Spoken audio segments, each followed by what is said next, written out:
ba mu fara da mu daina ba, kwankwasiya ce akidar mu, wani tsarin ba ya burge mu, domin ga namu nan mun rike Allah mafifici, kullum shi za ya kare mu, shari na mutum da arjan, mugu da muguwa su kyale mu, gaba dai mu je zaki dan Musa. Me ke faruwa kuma yaya na ganka haka? Abin da ya dada ni yanzu zuwa na in tambaye ki ƙuri'a ki tana kusa.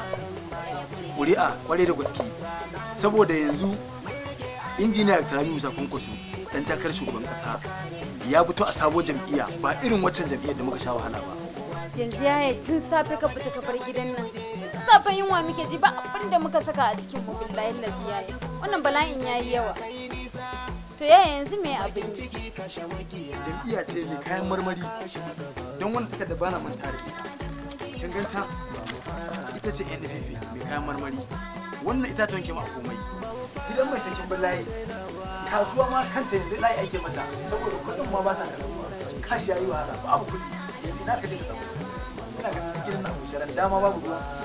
Wani irin musiba ce wannan. Yanzu ba wannan ba. Na samu. Yanzu ƙuri'a ki tana kusa. Ƙuri'a kuma yaya? Kwarai da gaske. Me za a yi da ita? Mafita ce ta biyu. Injiniyar Rabi Musa Kwankwaso shi ne ɗan takarar shugaban ƙasa, kuma shi ne da izinin lahi.